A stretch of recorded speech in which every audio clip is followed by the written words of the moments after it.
Hello, everybody. We're here with another fantastic episode of the Apex Coalition show for y'all. We've got kind of a leader show this evening for you. I'm joined here, of course, with Kevin R. Kern and Dr. McClendon himself.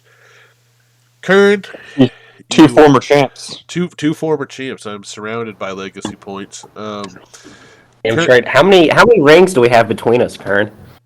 four? Well, yes, there's 4 rings in this chat right now. In a G League ring. So actually, there's hey, that's right. The in a G League ring. G We League have 5 rings. Look out, Tom Brady. We're coming for you. Yeah, That's right. yeah. In about like 15 Pikes Peak leagues, like rings that I got just fucking around, but neither here nor there. Well, what we're going to do today, folks, is we're going to go over the matchups that happened. We're going to talk quickly about the free agent pickups that might be worthy of your fab shekels, and we'll look ahead to week 2. Hunter, we're going to start with your matchup, buddy. This was the championship rematch for Apex Coalition, and basically everyone was saying it was even money. You were projected to win, and Jack was a favorable upset. Unfortunately, there was an upset, and it wasn't tiny.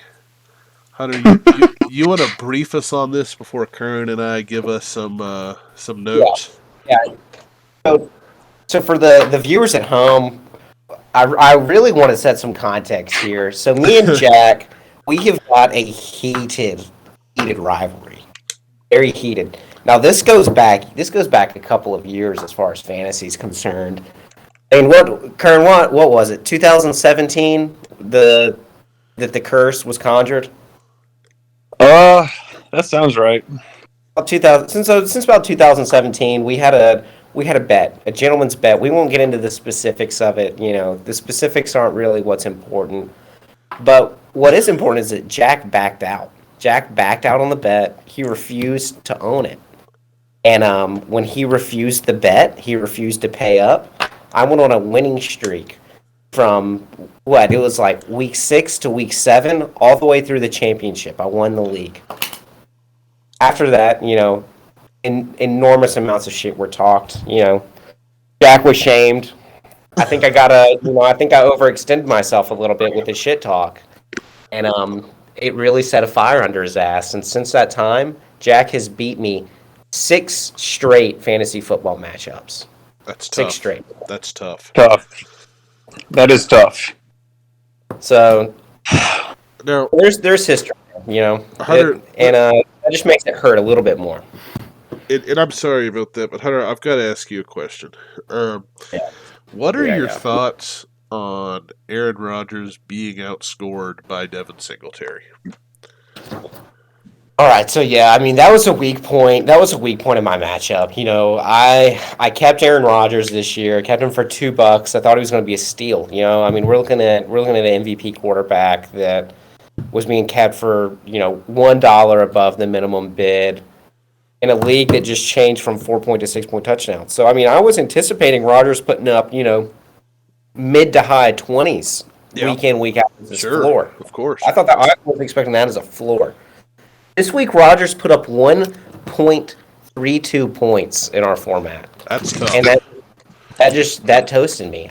Going up against Jack's Pat Mahomes with 39, that was a hole you can't really crawl out of. No. Yeah, it's tough times all around.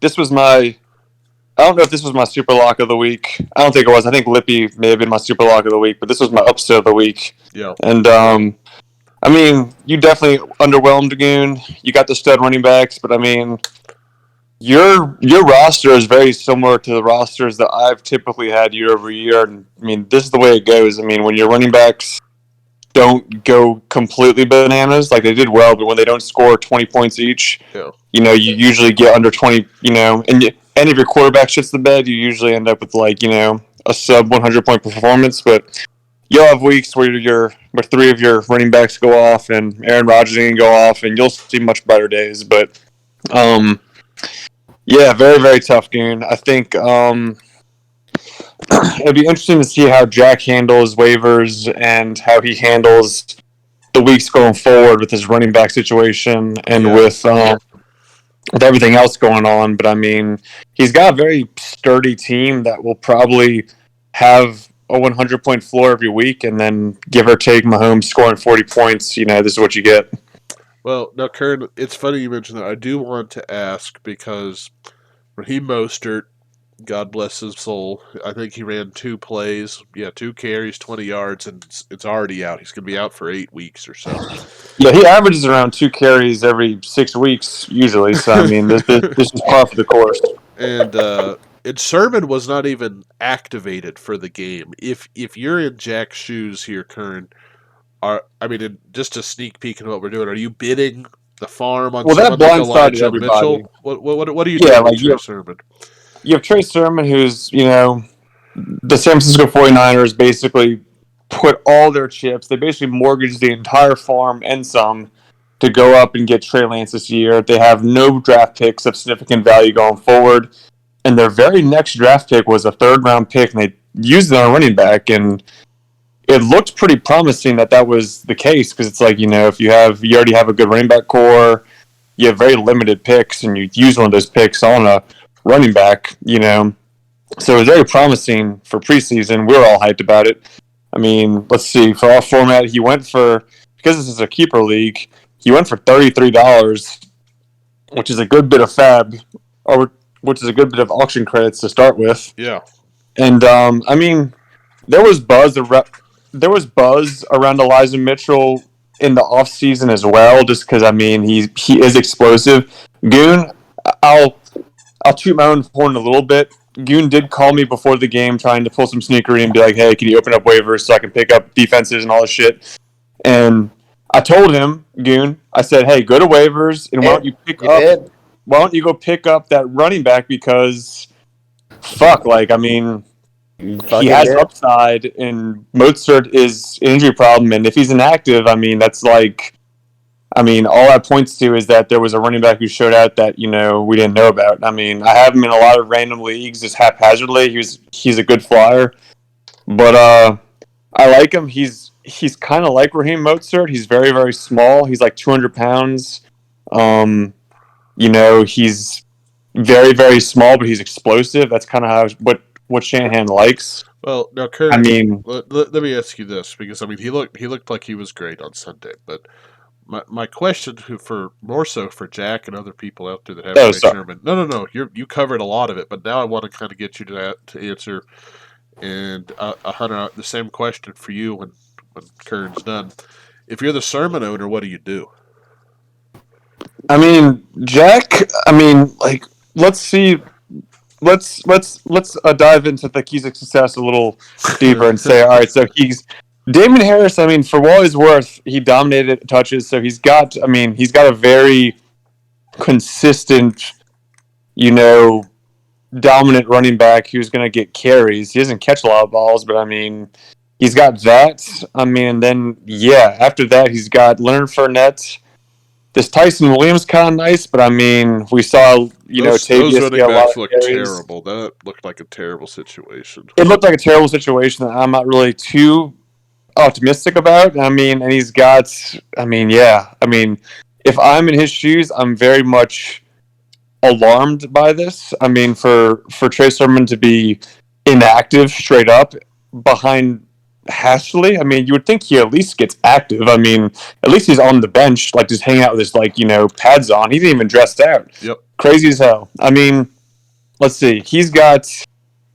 How much fab does he have? He has 90 fab. I mean, if I'm him, I go all out to try to get this dude, just because, I mean, there's not a ton of running backs left on the waiver wire that I see that can have a lot of opportunities open, unless I cut Tony Jones Jr., all these other guys who we drafted get cut in the next few weeks. But I'm looking at the waiver wire right now. I mean, I don't see Cordell Patterson's one of them. Larry Roundtree seems to be the backup now, but he seems to be a very promising buy candidate. I mean, for at least the fact that Mostert just came out that he was out for the whole year, so now it's basically just him and Trey Sermon and Hasty.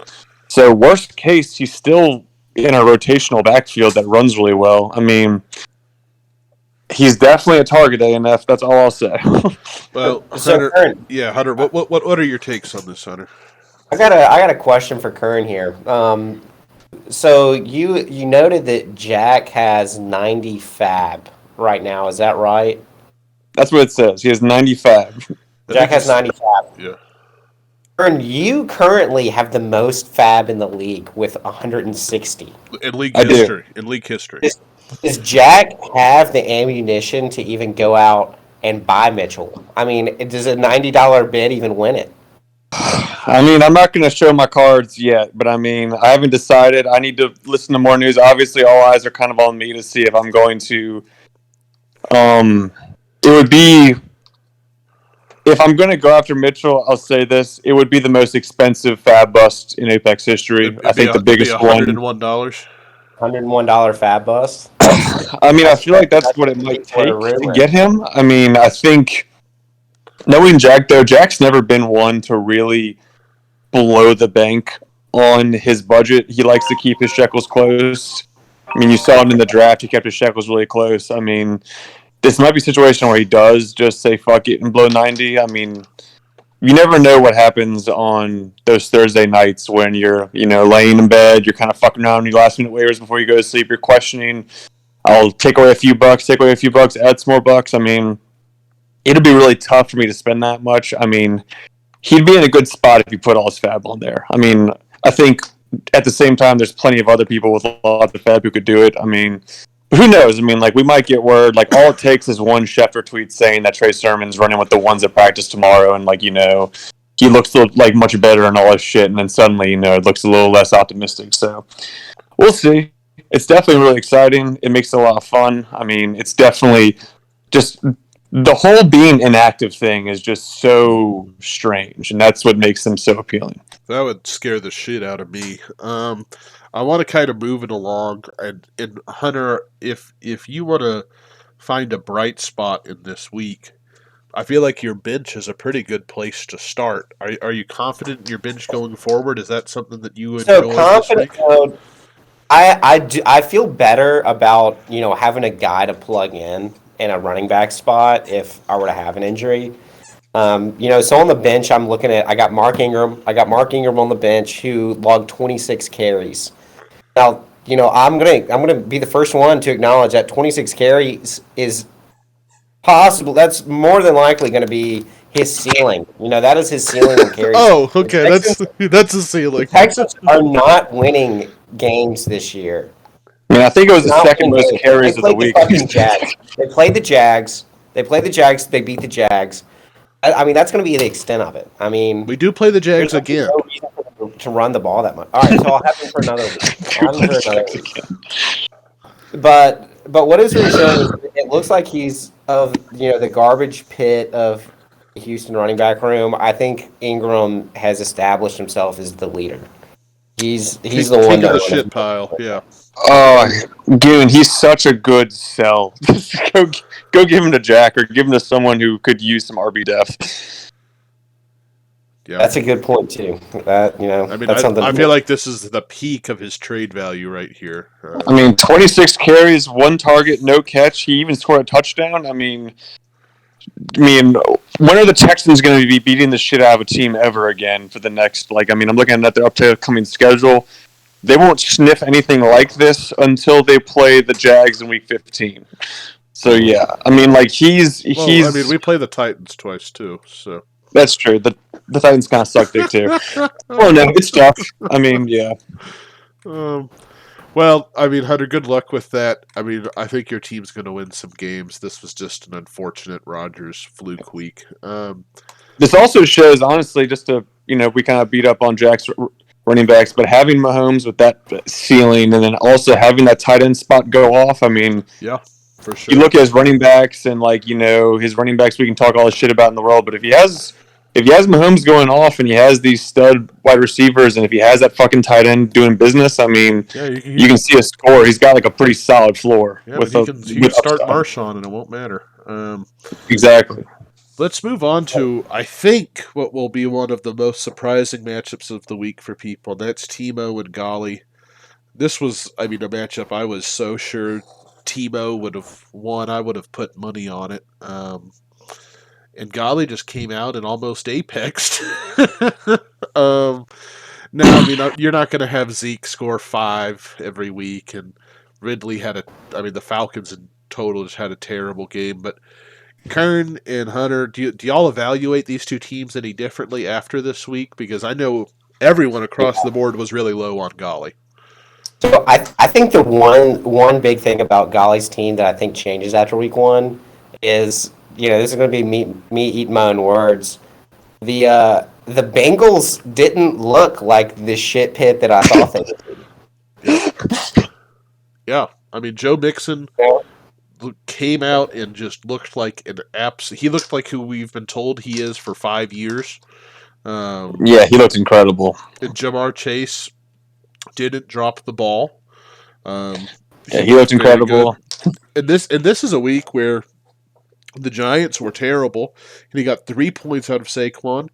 And Scary Terry had a pretty down week for what he's supposed to do. It's that tight end spot, dude. When you have a tight end put 20 points up, like, what are you gonna do? Like, look who you're competing with. He's competing with Bob Tunyon for 1.8 points. Like, that positional disparity week to week is like. I mean, like, think about it. Like, if you have a good tight end score 10 points, but Travis Kelce still doubles that, it's like, well, fuck. Like, you need to make up so much ground everywhere else, Like, it's such an advantage, and that's what it's going to keep Golly in the mix. And the fact that he has Brady already coming out, putting up big numbers, and, I mean, Saquon will see better days, but old Jihad's going to be a force you reckon with again. And, God, I'm so mad that I missed out on Jamar Chase. I pulled back the last couple of weeks. I bought into the hype of the negativity, and I kind of faded my takes, and I listened to all the bad noise around me. I should have stuck to my convictions and gone out and got him, because I told myself he was one of those guys I wanted to get in the draft. And he went for so fucking cheap, but next year he's going to be a fucking wonderful $10 keeper for Golly that he'll happily enjoy. Yeah. So all the best to you, Jihad. No, I mean, I completely agree. He's got, and Nelson Aguilar, probably the shiny part of his bench other than Joe Burrow. Looks like he's going to be really involved, and Macaroni Jones is going to be at least okay, which is... Timo did just ship off, he did just sell Zeke and Ridley. Yeah, so as you see here, Timo started Zeke and Ridley, who had pretty down weeks. Let's go into that trade real quick. The trade was Zeke, Ridley, and Tony Pollard for Kamara, Wayne Gallman, who I guess is involved in the trade, and CD Lamb. I was talking with Hunter a little bit before this. Hunter, what are your thoughts on this trade with Timo and Lippy? So, I think that Timo won this trade. I think Timo wins this trade. What I recognize is that Lippy went out and he decided he was going to buy low on Zeke Elliott and Calvin Ridley, but I don't think that his buy low was really all that fucking low. Like I think he paid the premium market rate for these guys, giving up Kamara and CD Lamb. I'd rather have Kamara and CD Lamb at this point. I think the Saints looked fantastic with Jameis this week. They did. Yeah. The Cowboys looked fucking great on offense, at least. Zeke's gonna rebound. Calvin Ridley will rebound too, but I think I'd rather have Kamara. I think Kamara is the guy you want in that trade. Kurt, yeah. I was gonna ask you for your take, Kurt. I think it's like, this is probably the most fair market value trade, I guess. Is like, you're getting the upgrade at wide receiver, I guess. We all know Ridley will probably have better weeks. I hope so. Because I invested in Pitts and he got the targets, but holy shit, that offense looks dreadful. The Falcons are a steaming pile, which as a Saints fan I love to see, but if you have any fantasy stars, it's kind of rough. So what Lippy's hoping for is for a bounce back. But it's Kamara's a special player. I think he'll have bigger weeks. I thought more about it, and I think I'd personally probably rather have Kamara and Lamb, but I see what Lippy's trying to do here, and I think that knowing him and how he flips players, it just, I mean, he's accumulating good equity. He gets the handcuff. Yeah, I mean, it's a pretty even trade, though. It is really fair. I think it comes down to which players you like more. Yeah, and it's exactly. a personal preference trade. I love Calvin Ridley, but obviously you're dealing with a whole bunch of talent in this trade, so it's going to be really interesting to see how it plays out. I mean, the biggest upset of the week, A&F. I don't know if you're going to get to K. Cole and Dustin. Yeah, we can do that one now because Dustin's team was hailed by all as pretty much the scariest, most just absolute lock and loaded starting roster that there was in the league, and he comes out here and drops the least points in the league, and K. Cole absolutely went bananas with. He almost doubled his score. Yeah, I mean, wow. The Hopkins Murray stack looks great. Thielen proving the haters wrong, which I love to see. Look at Jarvis Landry. I mean, Jack said that he could win people. Look at Jarvis Landry getting 16 points. I just saw that. And look at Cole Beasley. Like, this is the most K. Cole drafted team in the world, where just like he just takes the guys who he likes. But goddamn, they're fucking. Yeah, I mean, I'm discouraged by what I saw in Jacksonville with James Robinson. I mean, I think he's a good floor player, but I mean, God, it's a mess over there in that backfield, and that whole team just looked so bad. I mean. But it doesn't matter when you have Kyle Murray, I guess, this Hopkins stack and George Kittle and all these people. So, yeah, he's... Yeah. I mean, it doesn't matter what he the scares me more now. Yeah. I mean, and the Titans, which is the quarterback running back situation for Dustin.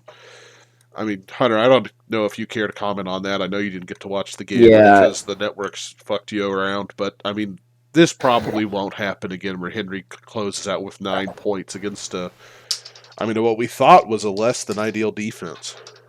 So I wasn't able to watch the Titans game this week. Like you said, I had some network fuckery. Apparently, the Steelers game is more the Jackson, Mississippi market versus the Tennessee Titans. I don't know. I don't make the decisions. I just live with the consequences. But from what I understand, this defensive end, fucking Chandler, what's his name for Arizona, just made Juan look like an absolute bitch. Yeah. I mean, 5 sacks. The man had 5 sacks in 3 quarters of football. That's a nice sack total for a season for some defensive ends. And he did it in a game.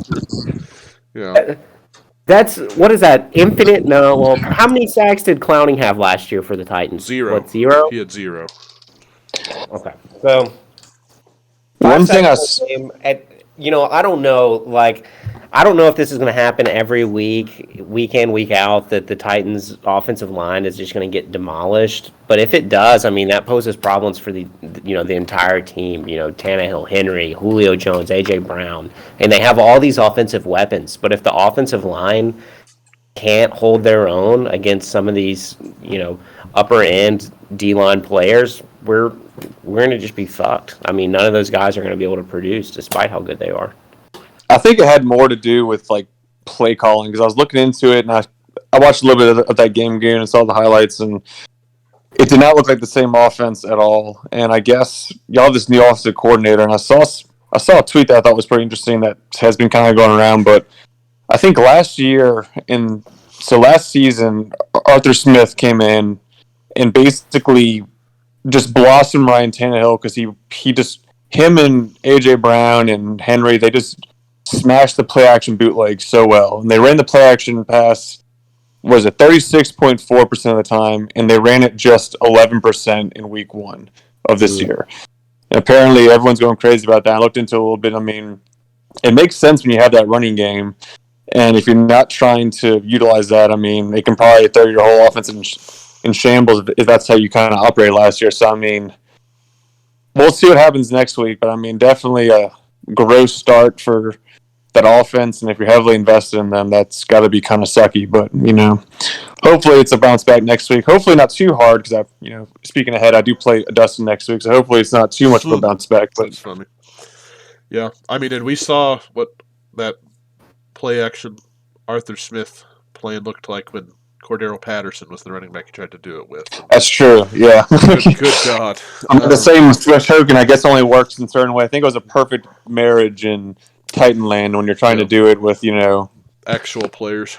Yeah, but I mean, Devontae Adams will have better games. Allen Robinson will have better games. I mean, it's just again, this is what happens when you. I mean, this isn't what should happen when you have Devontae Adams and Allen Robinson. But I mean, when you have heavily invested running backs, typically you have high weeks and low weeks just based on that. Usually, I mean, because when your running backs suck, it just like your whole team looks really shitty. But let me.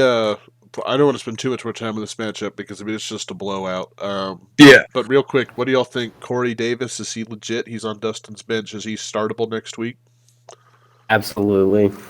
I think so. I mean, he's been touted as he was the hyped up player in camp. I mean, he came out and was the real only bright spot of the Jets offense. I mean, Zach Wilson kind of looked like shit. The backfield looked like shit. I mean, he plays New England next week. Does that change your mind? Does what? He plays New England next week. Are y'all still okay with starting him? I'm okay with that. Corey Davis caught 2 touchdown passes against the New England Patriots for the Titans in the playoffs a couple years ago. Yeah, he's a good wide receiver. I'm kind of in on it. Like, I feel like if he's going to get the volume, and I mean, he's going to get the red zone looks, I mean, fuck it. Like, he's a good flex play, wide receiver 3 at this point. If he keeps balling out, I mean, you can put him in the lineup. I mean, I don't know where he's going to fit in Dustin's lineup, because that's the one problem when you have a ton of running backs and he's got so much depth. He needs to make some trades because he needs to start consolidating this. Like, it's good to have this depth on your bench, but I mean, you could throw together like Darrell Henderson and like Corey Davis and go get someone better. I don't want to give him any ideas, but I mean, he'll still have Sterling Shepard on the bench who had a good exactly himself. I would start consolidating some of this action to try to maybe see if I can get advantage somewhere else. But I mean, well, we'll see. Definitely good to have the depth. I mean, K. Cole, keep trucking, man, and Dustin, your team will come around, man. Don't worry about that. All right, Lippy and just Neil. Week 1. Yeah, I mean it's just week 1. Lippy and Neil, this one also wasn't very close. This is the first game from my division. Lippy's week started so bad, right? Like he had Ronald Jones go out there and completely dropped off. I mean, he had CeeDee Lamb do pretty well, but I mean the Rojo week was just such a nightmare. And I mean, I thought Neil's team would come through, but Julio did nothing. Galladay didn't really do anything. He had an amazing game from the Raiders, and it just didn't matter. Y'all have any thoughts on this matchup?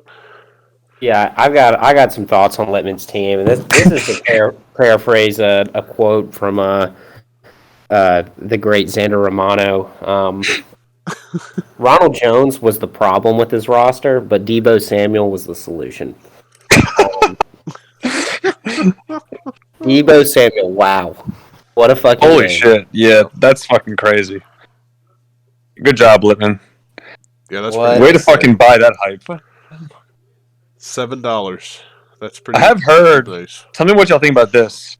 And this might just be me looking too much into the quarterback situation, but I heard T leaves and kind of Twitter, because I'm big on Twitter with all this shit. I like to dive into the beans on this, but apparently people had almost real savvy folks had projected Deebo would be more beneficial of a fantasy player in the beginning of the season because he runs more shallow routes and he does like to pick up more yak, and he's more of a first option. Like his average depth of target isn't really far at all. And that the idea is that when Trey Lance comes in and starts looking more downfield, that's when Ayuk might take over a little bit. Now, in this situation, Ayuk didn't even really see a starting lineup too much. I mean, I don't know what's going on with him and the coaching staff, but regardless, there's a lot of... Something so weird is going on in San Francisco. It does not make any sense. I mean... It's messy. It makes me uncomfortable all the way around. I mean, I'm happy... to that team since the Super Bowl collapse. I mean, goodness gracious. I don't know.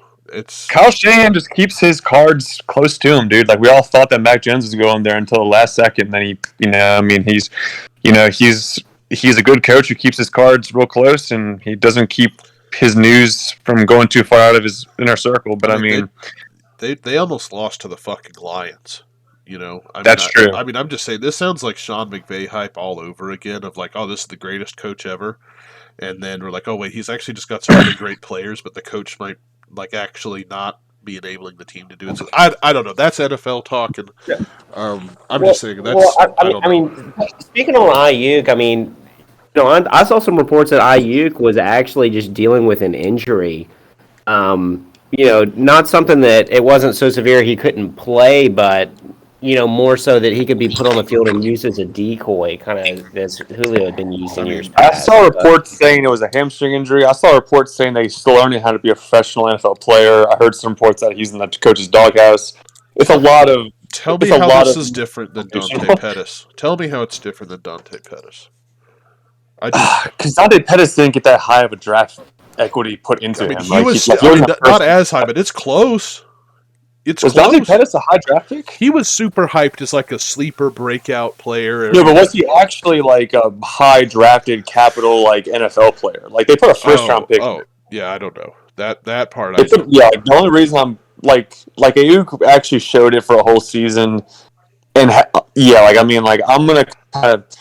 gonna kind of treat it as like a wait and see approach with him. I mean, for redraft, I'm kind of nervous about it. For dynasty, I'm not too worried. Just it's week 1, don't overreact. But I mean, good for Lippy. I mean, I've been a Deebo Samuel lover since he first got drafted. He's my kind of wide receiver, just big, aggressive, and really good with the yak. I mean, he got hurt, and they drafted a first-round wide receiver, and we kind of thought he was kind of going to take the back seat to the offense. But I mean, he's surely kicked ass this week. So, but you got to remember, last year Corey Davis came out and absolutely dog fucked whoever they played week 1 for the Titans. We all thought, oh shit, AJ Brown's gonna get cucked, and oh god, he's the real wide receiver 1. And it just took a few weeks, and then AJ Brown came out and did his thing. You know what I mean? Corey Davis was still usable, but I mean, You guys think that Littman peddles Samuel in the near future?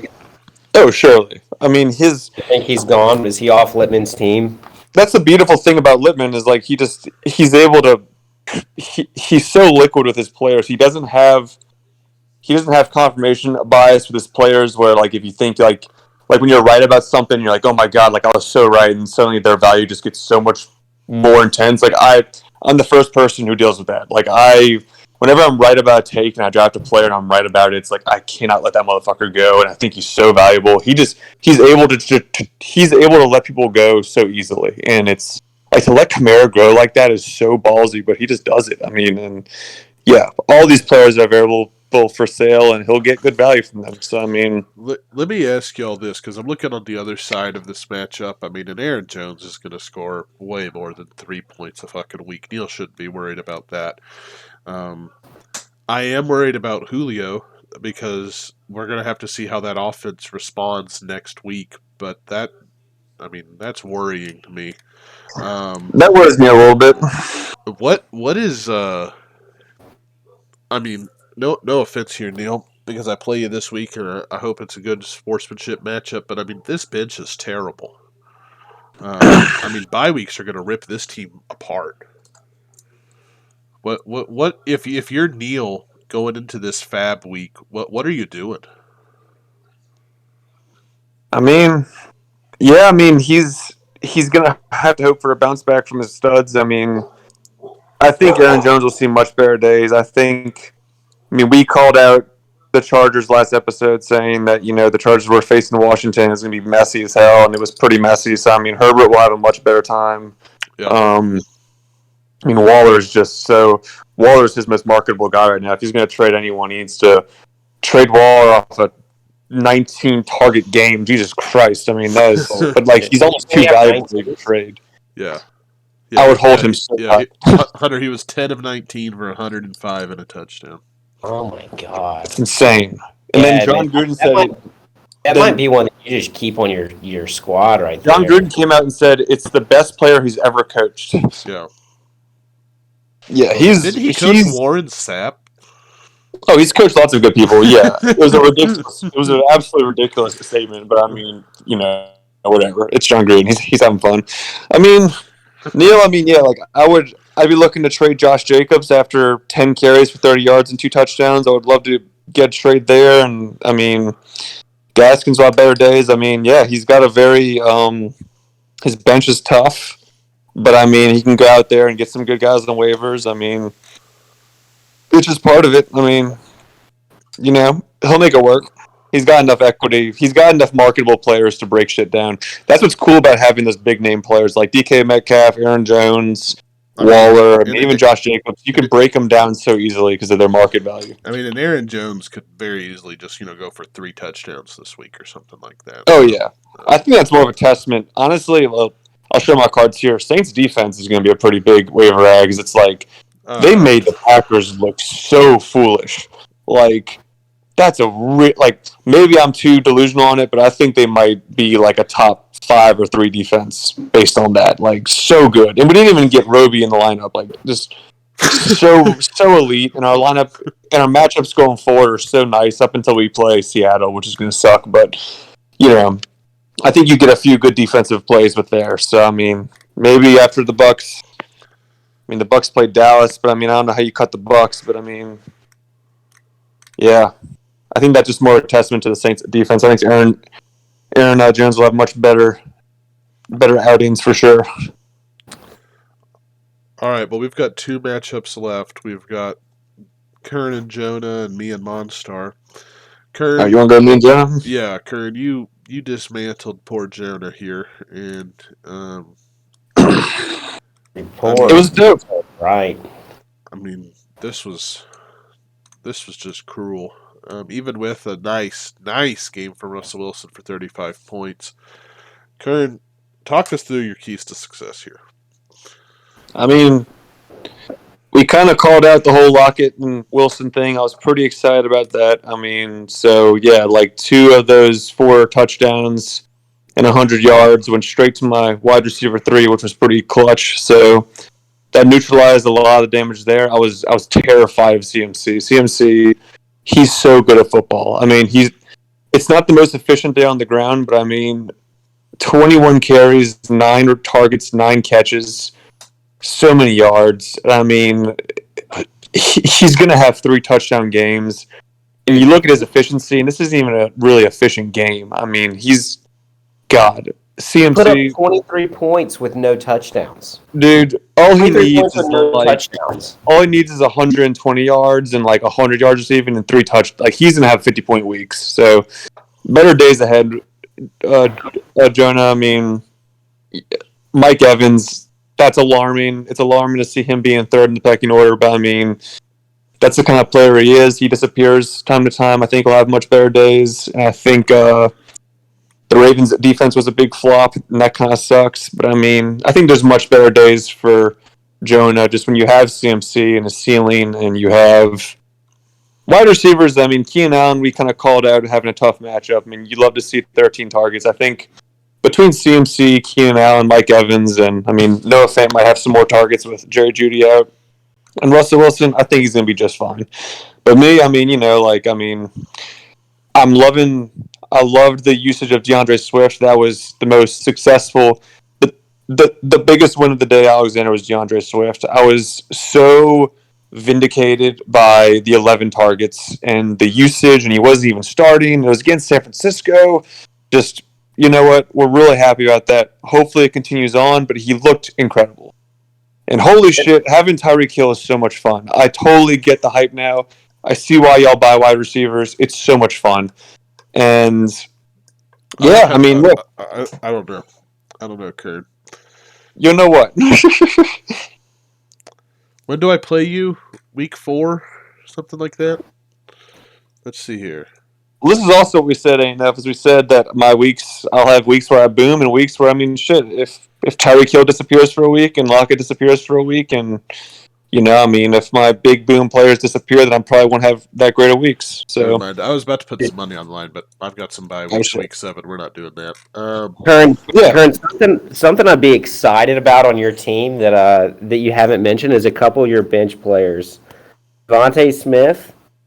Wow. I mean, that could Be a steal of the He looked draft. really good too. I watched that That game could be because a I was, steal of the yeah, draft. absolutely. I was very excited about that. He was honestly a pick to hedge how hot of a take I had on Jamar Chase. Because I was so excited about Jamar Chase. I saw Golly got him, and I was like, fuck, I'm just not going to get him. And then I was, in my mind, I tried to get Waddle, and then Monstar just outbid me straight up for Waddle. It was way too We'll talk expensive. about I remember I Waddle was in in a the room with second. you, Goon. Yeah. Yeah, like I was in the room with Hunter, and Hunter was like, stop bidding, stop bidding. I'm like, all right, you're right. Like, absolutely ridiculous. He went more than Jamar Chase. And then I thought to myself, yeah, like Devontae Smith, you know what? I've been low on him. I mean, I see the upside. I mean, and fuck it. I just bought Jalen Hurts for $1. I was like, fuck it. I'm going to get this dude. And He looked if I'm really, wrong, I'm wrong. really But good. He looked so good. he looked very good. I don't think the weight really, his whole weight, his BMI, we all give him shit about it. It didn't seem to really matter. He ran crisp No, routes. not at all. He He didn't led the seem league. small at all. No. Yeah, he led the offensive targets. I love the Jalen Hurts and D. Smith stack. It makes me happy for Lamar Jackson and his tough week he had this week. But even Lamar Jackson on a tough week, 20 points. I mean, I didn't even think he played that great, and he got 20 points. So, I mean, I'm still happy with Lamar Jackson. I mean, you and him last year, Hunter. You know he's got his strange weeks where he fucking just disappears and does stupid shit. Do you think that you have weeks where you bench Lamar Jackson for Jalen Hurts? I'll have to ask you that, Goon. Hunter got Lamar Jackson last year. I think he kept him or whatever. Maybe you drafted him. I think you kept him. Then you drafted, I kept him. and then you drafted Aaron Rodgers, and Aaron Rodgers had an MVP season. You were sitting there kind of fumbling around with them both. We had the big controversial joking trade, quote unquote, with Gurley. But aside from that, I mean, when did you know I'm switching to? Because you had more of a stack though. I have a stack too though. That's the thing. You had Devontae Adams. You got the stack also. I do have the stack also. It's tough. I mean, look, Week 3, the Eagles play the Cowboys. That game right there is when you do it. That's when you bench. You bench Lamar Jackson. who's Lamar play week 3? Dude, but he plays Detroit. I mean, I know. Like I can't. I Simply can't play Detroit. He's gonna beat the shit out of Detroit.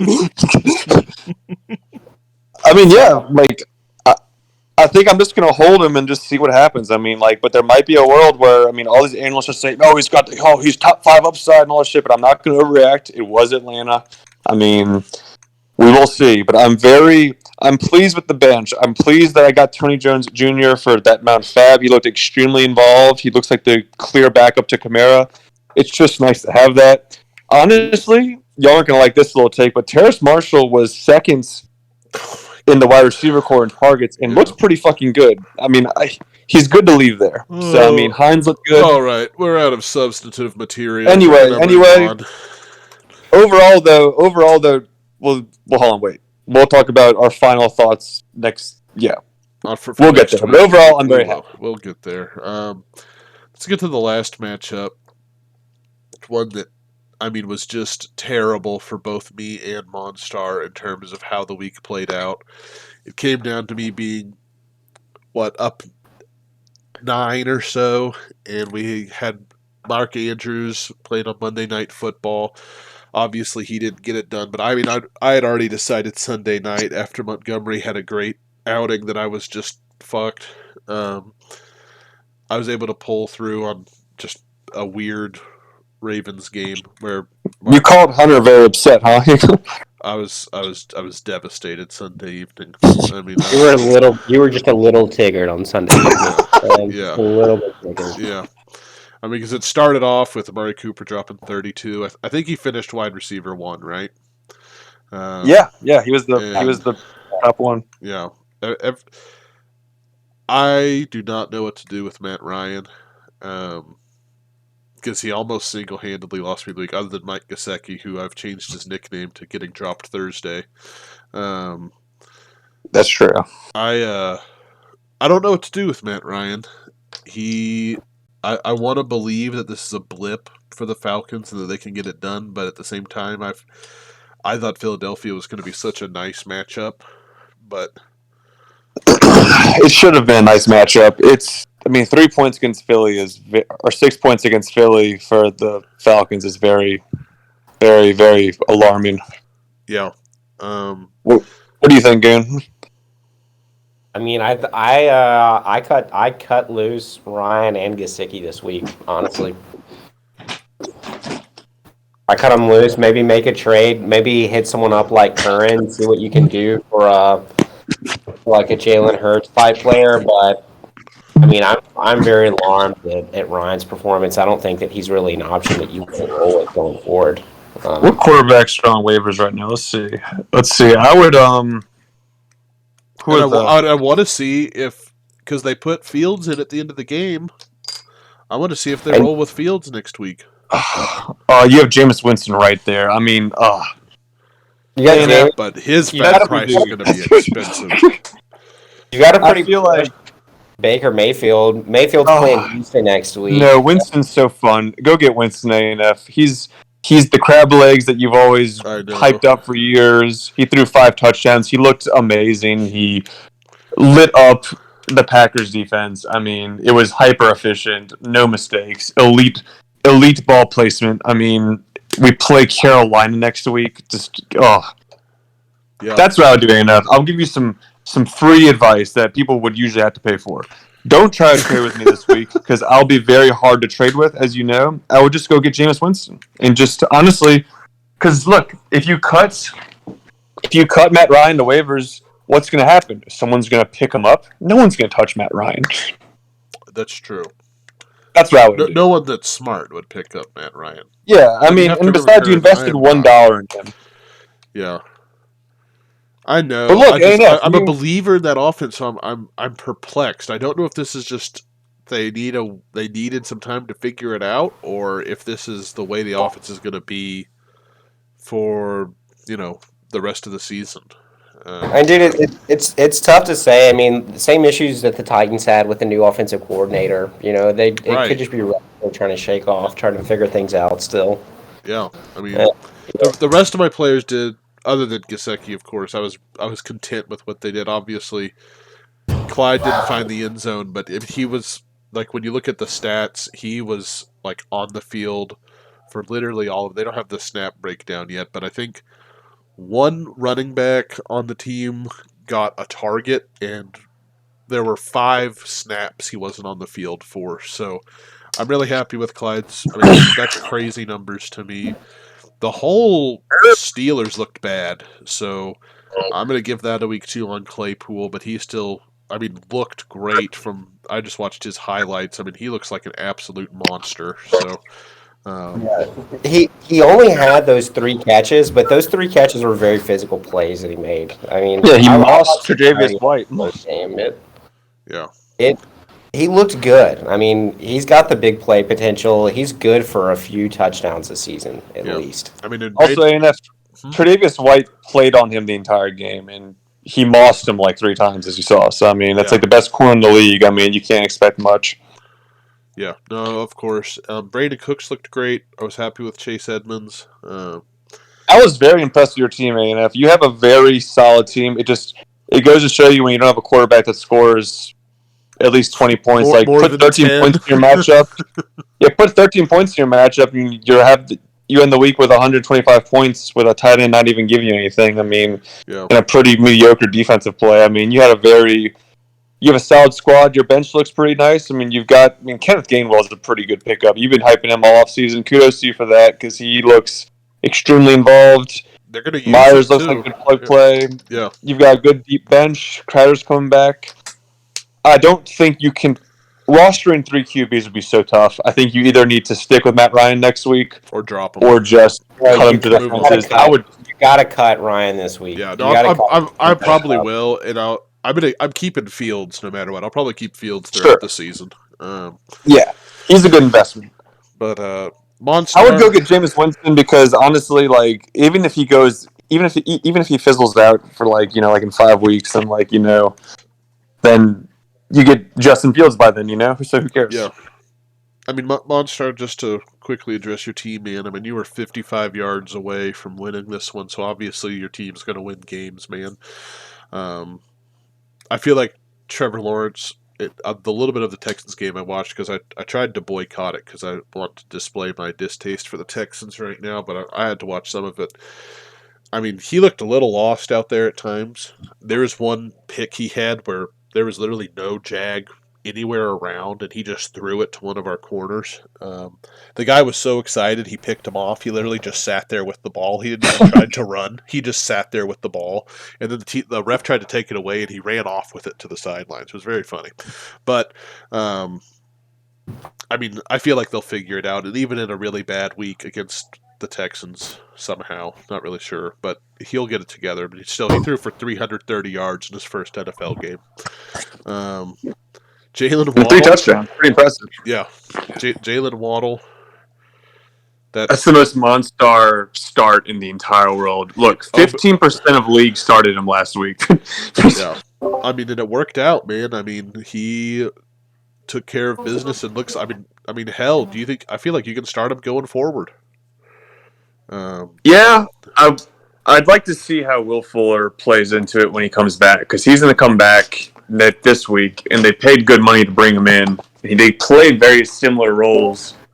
I would like to see that breakdown before, but I mean, they invested a top pick in him. I mean, it might be enough to keep him on the field going forward. So you might be right, but yeah, I would temper expectations for next week with Fuller coming back. But Najee Harris played 100% of the snaps. He was the only running back to do that. Yeah, no. But did he look good doing it? I mean, that he really didn't. I don't know if he just didn't get much room or what, but I'm good with it. Like, honestly, like, it's hard for rookie running backs to come out and immediately light it up. Like, I mean, like, it takes them usually a game or two to kind of really get into it. You're sounding a lot like Jonah right now, Kern.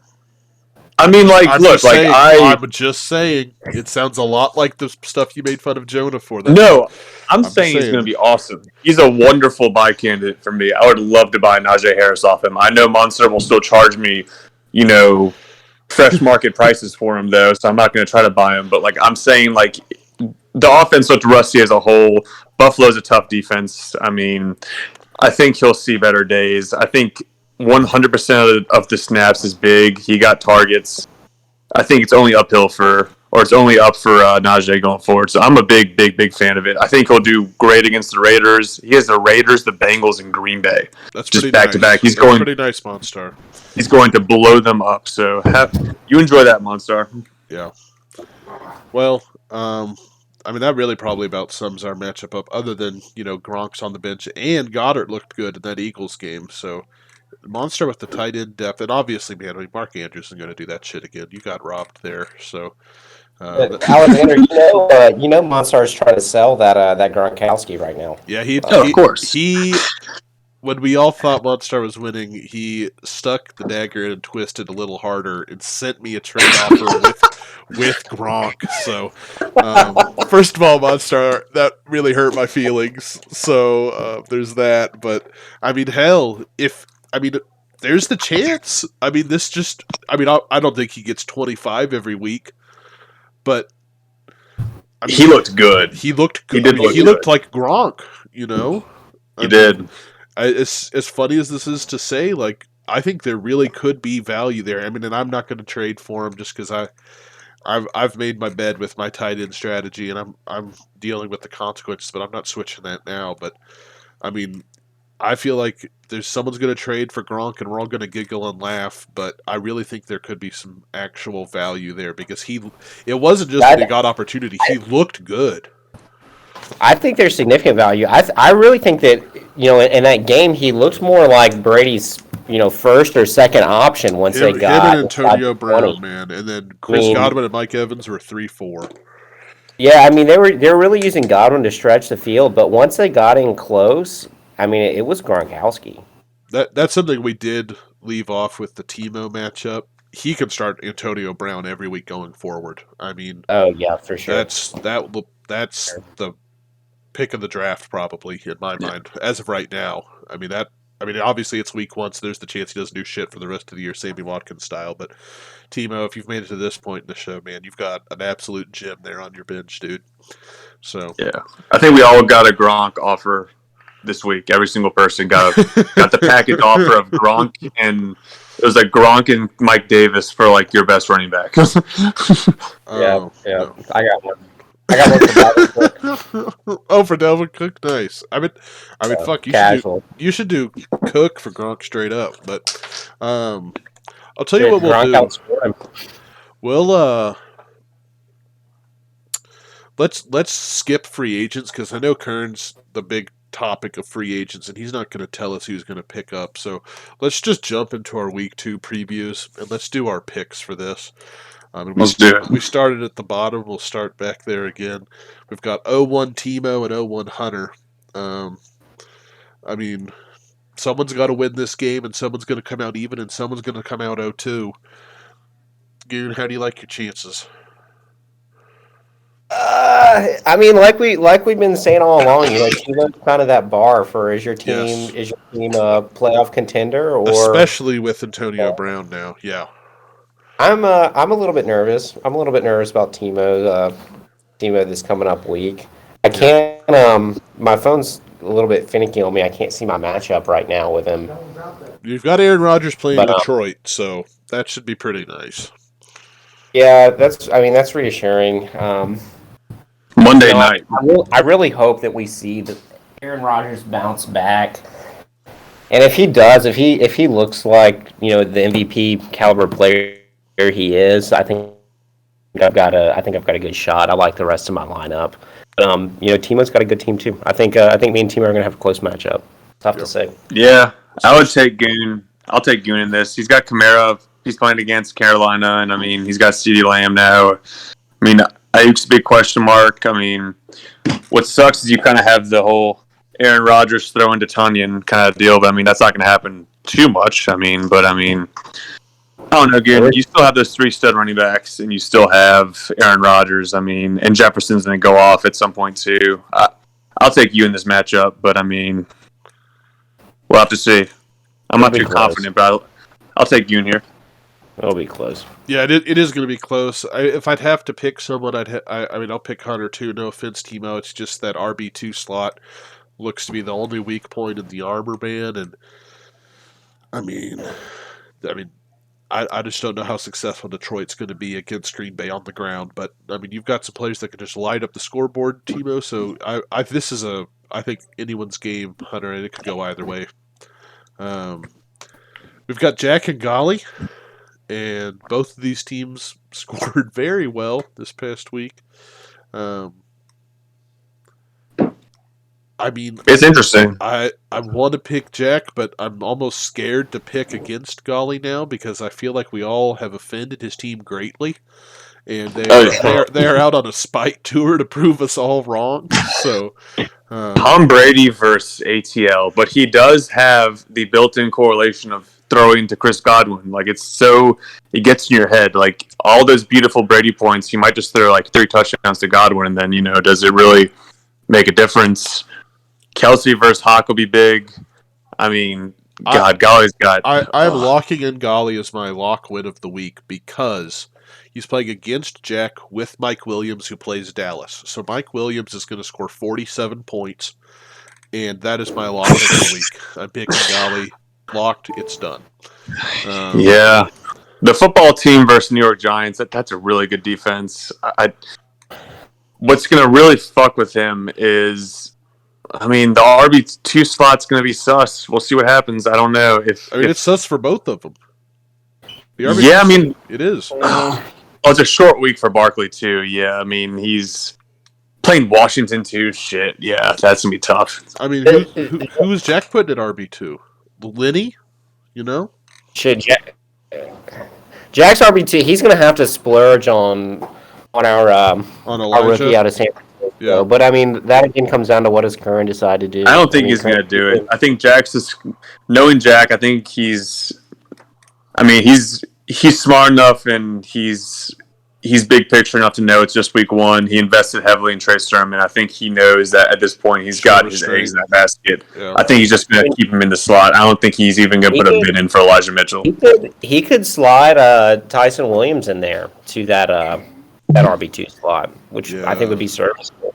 Yeah, that could work. I mean, Tyson Williams, is he in the lineup right now? No, he's not. No. He's on the bench. I mean, Kansas City. He hasn't adjusted it for this week, though, so he will. Yeah, depending on the news and the tea leaves, I mean, he might swap this 2 out. But yeah, I mean, Nick Chubb and Kareem Hunt made the Chiefs' defense look terrible, so that could be a play. Yeah, I'll take Golly Some, this week. I'll take Golly. I think that Golly's got enough firepower and he's got enough juice that we've seen. And Travis Kelsey, I think Kelsey beats Hawkinson. I think Brady could beat Mahomes because we saw how good he was. I mean, I don't know if it's likely, but I mean, it'll be close. And we just dude, saw what that Waller did. Atlanta matchup. I mean, and we just saw what Yeah. Waller did to Baltimore. I mean, Kelsey's going to Oh, yeah. absolutely fucking ape shit. But my pick I is think solely Brady's based got- on Mike Williams. So. Yeah. Oh, This and is a Brady Golly against week. Atlanta? Oh, my goodness. I think that Brady's going to be what wins it for Golly this week. This is my hot take of the week. Last week, my hot take of the week did not pan out. Obviously, Curran picked up $20 off of me on that one. But hot take of the week this week is Tom Brady outscores Pat Mahomes. I don't know if Book that's it. not even that hot of a take, really. I won't even bet on that. Yeah, I mean, like, I think that's very possible against Atlanta. Like, division rival, I mean, let's go. I mean, but, you know, it'll be close. But I think that the running back disparity is going to be what does it. Because if Rojo really is starting, I don't know how much stake I put into that, but that still isn't great news. I mean, and I think that, hey, guys got a good fucking team, dude. I would not want to mess with it coming off that hot of a week. So we will see. I will take Jihad there. All right. I think that's all three of us picking. That one's Golly. unanimous. It's Okay. unanimous. Let's go Lippy and Monstar here. Division matchup for me. I mean, it's going to be interesting. I wish that Lippy had gotten to use Kamara against Monstar, but that wasn't in the cards. So, I think it's pretty comfortably Lippy. I think Browns versus Houston's going to be big. I think that Houston had a great game, but the Browns defense is real, and I think back to reality. Yeah, I think it's going to be a very, very abrupt awakening when Jadeveon Clowney and Myles Garrett just feast. It's going to be. Sorry, enough. You may not want to watch it, but I think it's going to be brutal. I want us to lose. This is you want to see it? Yes. Yeah. I mean, Atlanta, you can't run against Tampa Bay, so you're going to have to pass against them. I mean, maybe they're just shit, but if Ridley bounced back, that's going to be big. I think Elliott bounces back. Javonte Williams actually led that team in snaps and carries, and I mean, he could do it again against Jacksonville and have a good rookie performance there. Josh Allen should bounce back against Miami a good bit.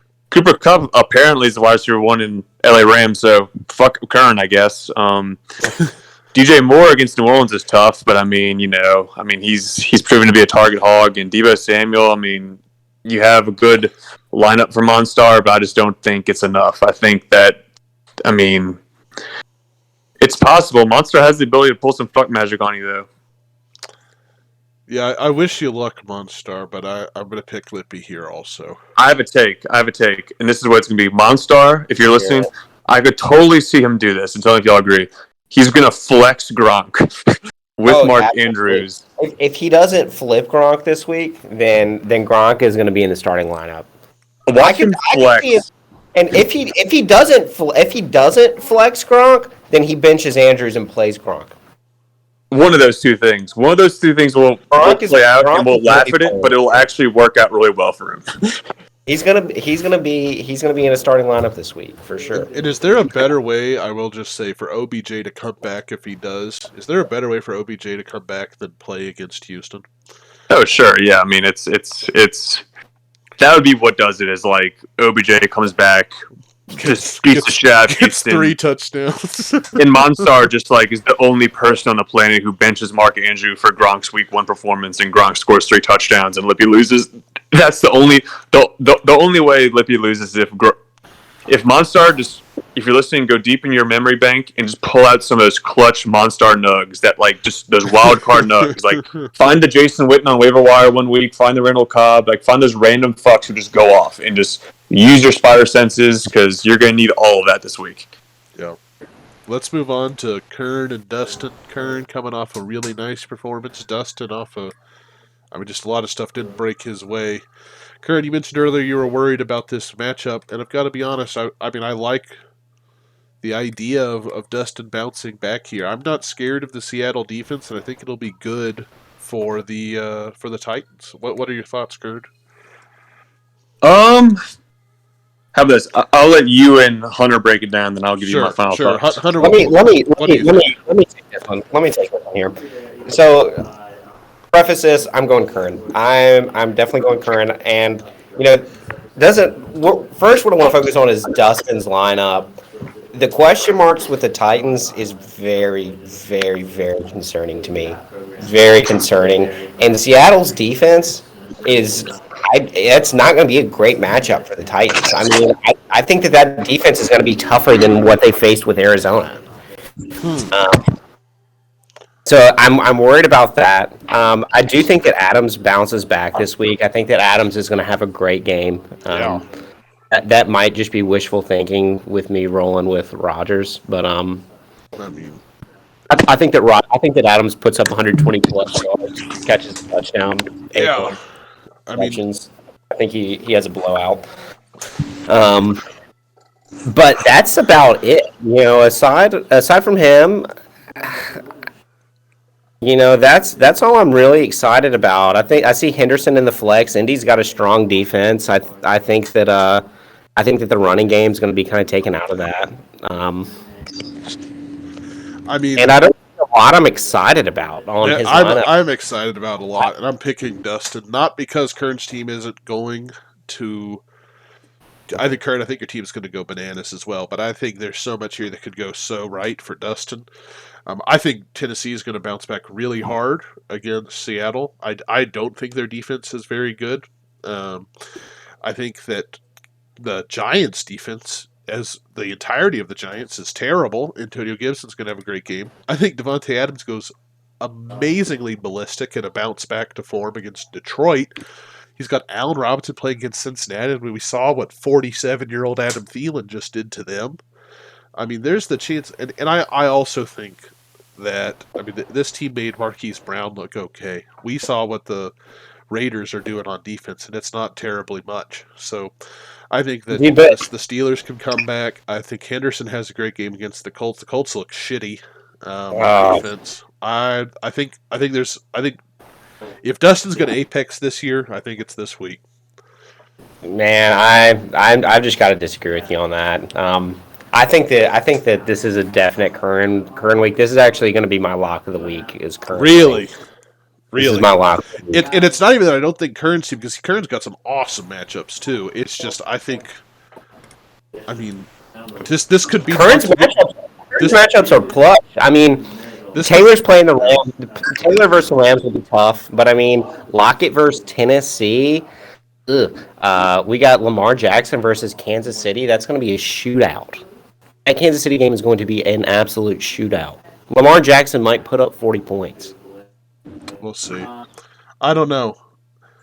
I think that's all very, very fair. I think y'all broke it down pretty fair, and all of A&F's points are actually all that highlight all of my fears. I'm terrified of Devontae Adams on Monday night. That's the biggest highlight, I think, is luckily I have Tyreek Hill. That's like a cool thing about having someone like Tyreek Hill in your lineup is like, it's nice to kind of neutralize that. I think that he'll also have a good game, but like it's going to really suck not benefiting from Tyreek Hill this week. Because Tyreek Hill might put up 25 or 30 points again, but I think Devontae Adams, it would not surprise me if he catches 3 touchdowns. So I'm just going to kind of mark that in. To y'all's, it all depends on how good Tennessee is. If Tennessee bounces, then I think there's a very chance that I get upset and it sucks. But I mean, Antonio Gibson playing the Giants on a short week. I mean, he practiced in full today, but he has been kind of banged up. We'll just have to see there. Allen Robinson, what a comeback, what a bounce back in fucking Cincinnati. I mean, I think that, Cincinnati can put up points too, so I think that Allen Robinson will have plenty of chances to put his stars up. I mean, one cool thing that would happen would be if Kyle Pitts, because he got targeted a lot. Kyle Pitts ran he was like top 5 in routes run at the tight end and like targets and all the metrics. He just didn't do shit with it. If HCL bounces back and Kyle Pitts, because I'm not scared of Tyler Conklin at all, but if Kyle Pitts comes back. And if Kyle Pitts puts up like a 15-point to 20-point performance, I'll feel extremely comfy. And, I think this will be a high-scoring affair. Obviously, I'll take myself, because you gotta Sure. have confidence first. But I'm I'm cautiously optimistic. I'm gonna start sending Dustin trades on air right now. I'm gonna send him.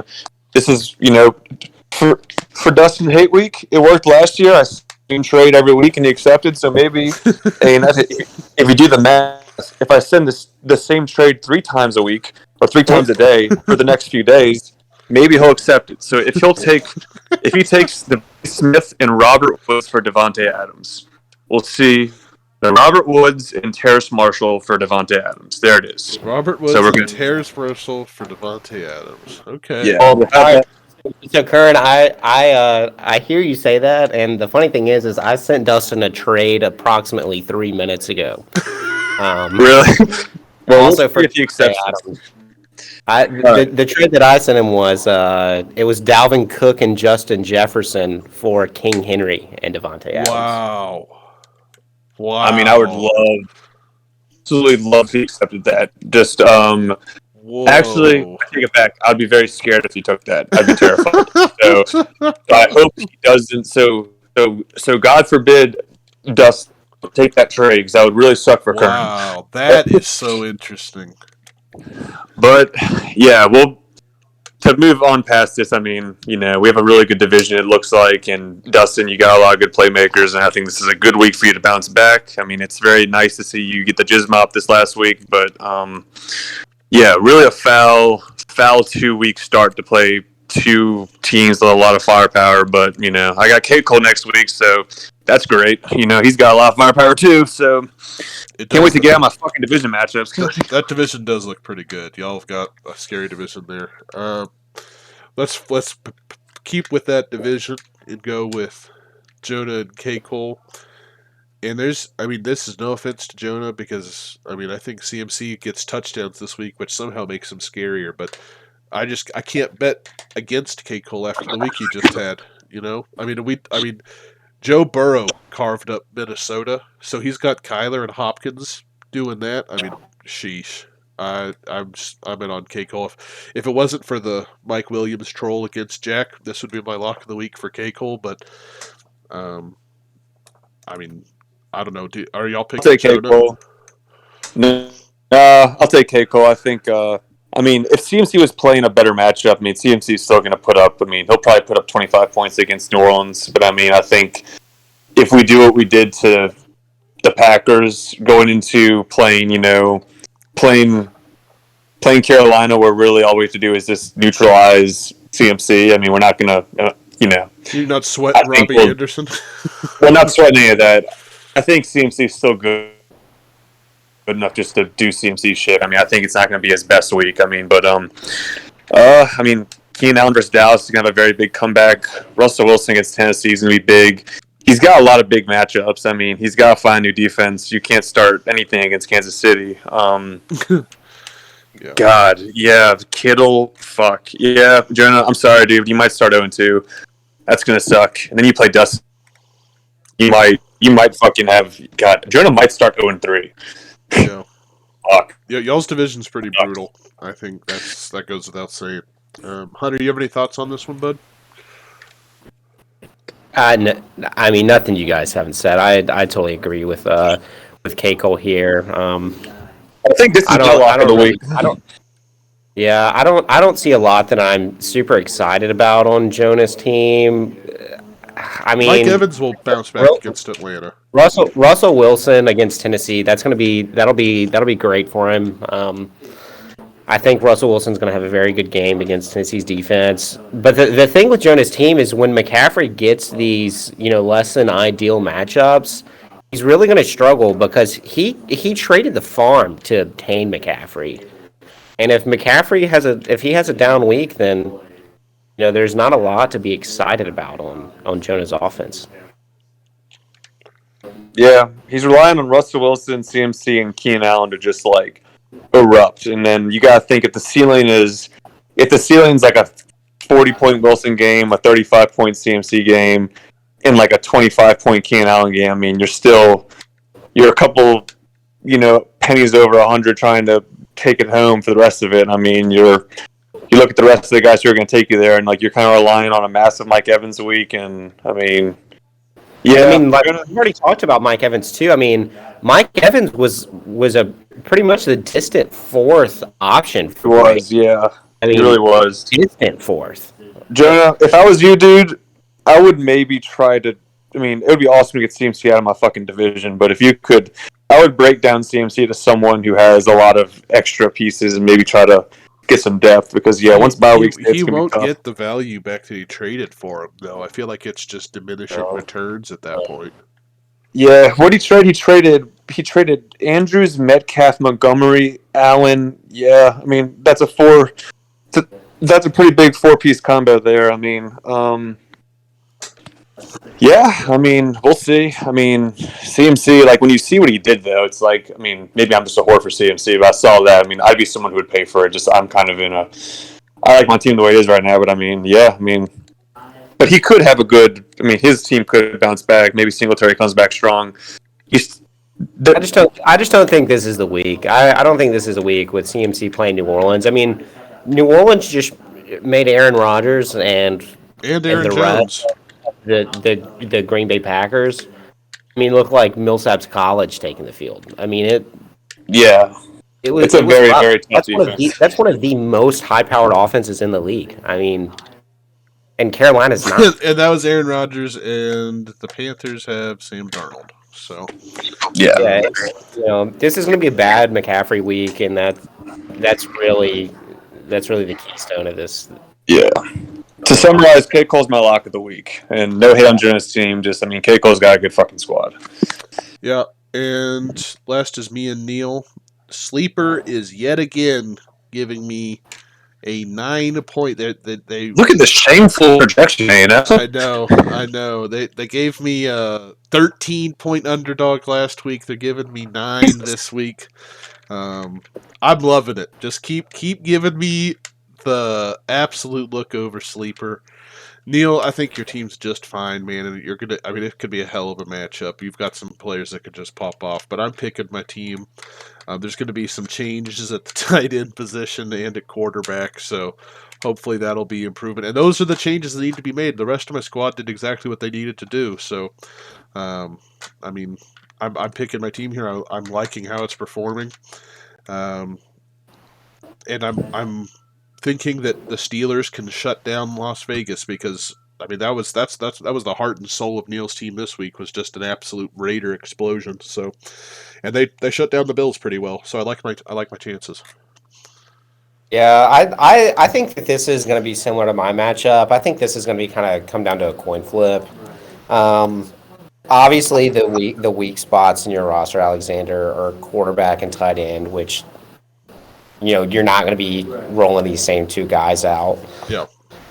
So I think it'll be close. I'm going to lean with you, though. I think if you're able to get someone like a Jameis Winston in there and he keeps putting up numbers like he did last week, that I think the scale tips in your favor. But,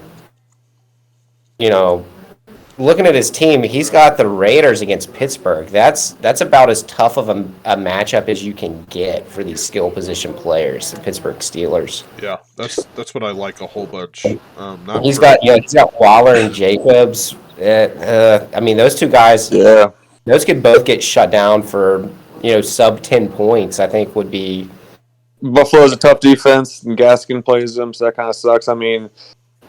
Similar to like, I mean, Titans didn't look great last week. Similar to the Titans not looking great last week. If the Chargers don't look great against Dallas, that'll be a big point because if Justin Herbert comes down and puts up another 12-point game, I mean, I think you got a pretty good shot. If Aaron Jones comes out, and if he comes out and scores like 30 points, that'll be really tough. And then, I mean, DK Metcalf has the ability to do a whole lot when he wants to. I'm not really scared of Kenny Galladay on a short week against Washington. I just want to make one thing very clear. Nick Chubb plays the Houston Texans. That's a good one. That's a very good one. Alexander, that's a winner. In a similar vein, Kareem Hunt plays the Houston Texans. I have considered flexing Kareem Hunt because he too plays the Houston Texans.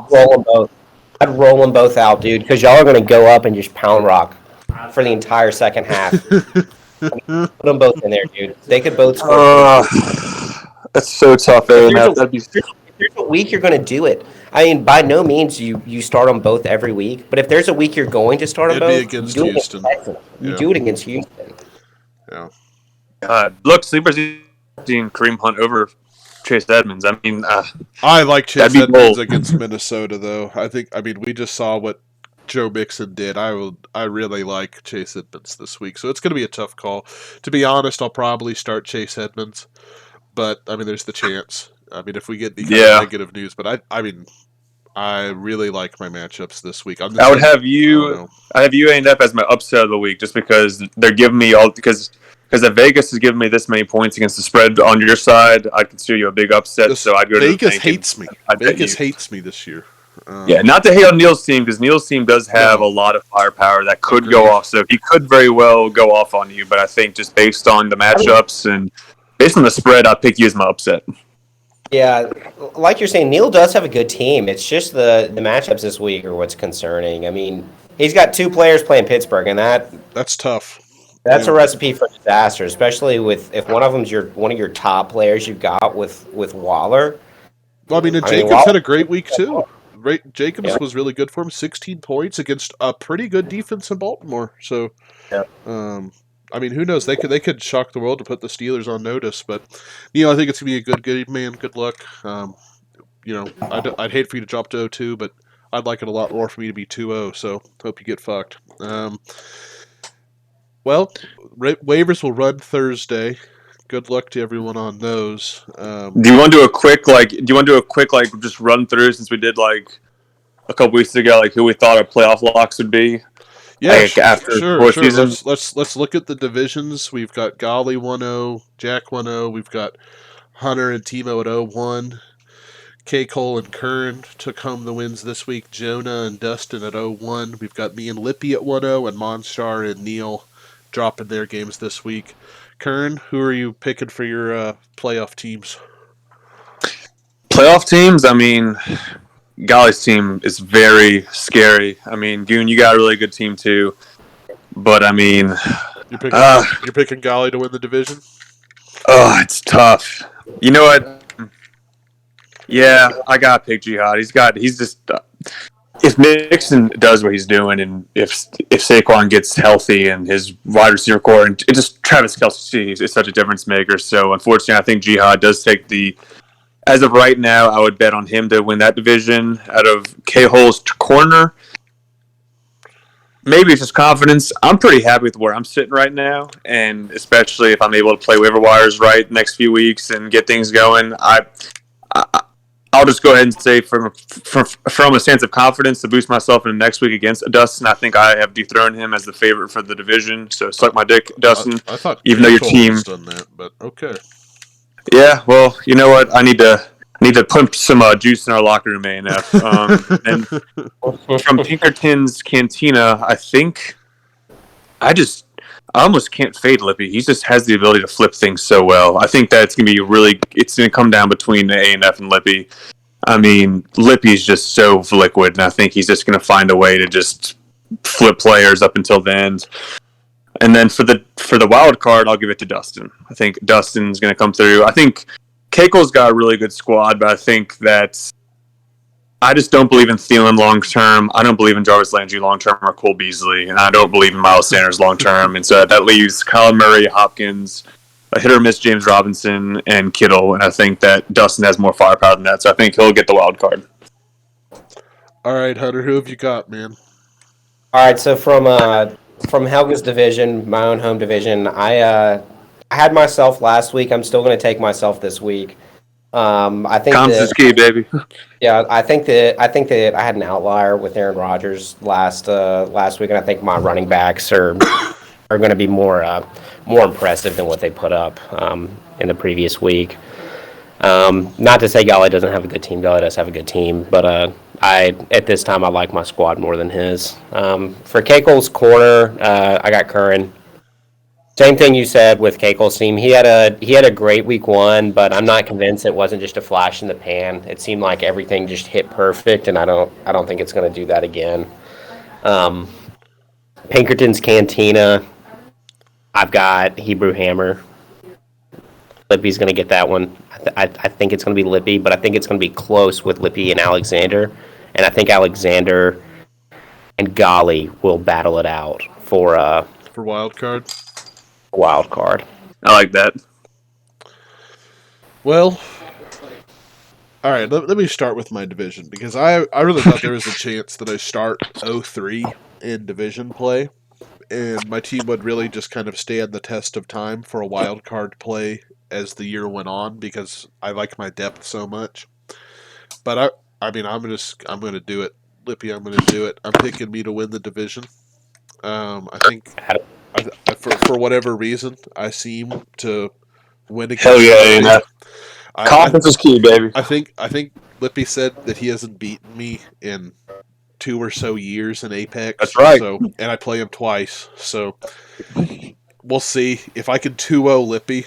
We would just keep the A&F Lippy momentum going. I mean that would be huge and swinging that division win. And I'm already starting with the win in the division right now. So we'll see. I would really I think it's going to be close, but I think I can bring it home if things continue to click and I can fix this QB and tight end situation. I do think that our division will have the lowest win total, though. Some of these other divisions are just so scary. I'm going to continue with my pick of Dustin winning the division. I'm actually not sure if that was my pick, but I'm saying that it was. Dustin, I think it was. I'm holding true with you, Dustin. This is week one woes, buddy. I mean, that does not matter at all. It's a long season, man. So I'm picking you to continue winning the division. God, I have no idea what to do with Helga's division. This looks like the hardest one to. Helga's Smelly Badissi is really a toss up. It's super smelly. even. It feels every team there is super close. It feels really close, and I think all the teams are solid. But again, next week, if the Chariot turns back into a pumpkin for the Bengals, we'll have a different take. But I mean, the Bengals are going to carry Golly. They went so undervalued and underhyped, and they looked incredible. So I'm picking Golly, and I'll go ahead and pick Kern as my wild card. Is what I'll do. So I think Vegas right now, if you had like a spread of like picks for like playoffs, like I bet you Vegas probably doesn't even have a line for Helga's Smelly Badissi right now. It's no wagers allowed. Like I said, Jihad, like I said, Jihad, but I think it could very well be like it's very close. It could be any of those four. Evo or Hunter. No, I think it could be like all honestly, also. I mean, it could be any of them. Seriously, no. Like I think that honestly might be the most competitive, just in terms of the most unknown. Like I think. Well, So I mean, while it's the most competitive, you guys do not think that a wild card will emerge from because I think the points for in the non-division matchup from Cahill's corner, I think that's the highest scoring division with Cole, Kern, and Dustin, and Jonah's going to have some weeks too. But I mean, I think there's the chance that Cole, Dustin, and Kern finishes the three highest scoring teams in the league. So this is not to hate on Cole's team, but I mean, I just feel like that's a very reactionary take to what happened week one, and like I said, I don't think that that's really sustainable all season. I mean, you managed to make the championship with, if I may be so rude, a lackluster team, but a really dirty bird stack. I mean, I think in the middle of the season we really didn't think you were going to make playoffs, Hunter, and you went on to ride the stack. Having a stack really does help, and I've tried to stack in all my leagues. Honestly, Hunter, you influenced my decision making in a lot of leagues to try to actively seek a stack in a lot of areas. Like I traded for Diggs in my dynasty league. Like I tried to do a lot of things, like Hurts and Devontae Smith. Like I like to have that correlation. Yeah, I mean, you made the blueprint for that. Yeah, two things. I mean, you would just play the Packers game would happen, and you'd get 70 points out of it, and that's I do agree that like. I mean, the stack for his team is without a doubt. I mean, that's the cornerstone of the team here. But the rest of it is really what I'm underwhelmed with. I mean, the James Robinson, Thielen, Landry, Beasley. See, That I love Thielen. I love Thielen, and I I think love that's what it comes down and to. Is I Kittle. think Kittle is getting criminally underrated for. I mean, we might be overreacting to Week 1 in favor of K. Cole, but Kittle's being overlooked completely as well. yeah, I mean the Jarvis Landry, Thielen, and Beasley, and the running backs. I'm not as impressed with either. Goon, I'm kind of yeah, with I mean, you. they all struck, and the bench is weak.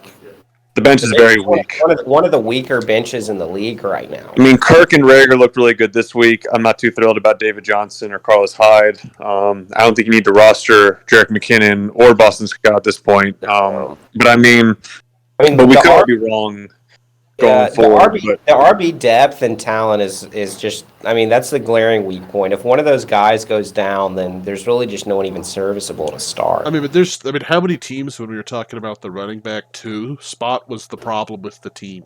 That's a problem so many people are facing. You That's know. true. yeah, it's pretty That's I mean, scarce for both RB. and I'm not crowning K. Cole. Like I said, I'm picking Dustin to win and Curran to be my wild card. But I mean, I think that K. Cole's points for versus where his record finishes is going to be insane. I think he's going to almost get robbed because when his team goes off, it's He's just gonna, got a it's lot going to of do what it does this week. You know, and he might have a yeah. few weeks where he scores 75, but he's going to have weeks like this week where he scores 155. That's You the know? thing is looking at all the divisions. I think that my division has the most like terms of like percentage of players. We have the most like highest percentage of players that can hit like 30-point weeks. So I think we will see a lot of boom. And yeah, I think someone's going to get cut in this division.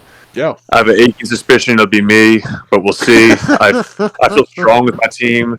What's good about me is I think I have such a like because I went so hard on wide receivers and like in bench depth. I think I have such a floor that I should be competitive regardless. So we'll see though. It's Okay. definitely tough. We are at an hour and 30, so I'm gonna call it here. Ooh, Make sure what to a pod. good luck to everybody this week.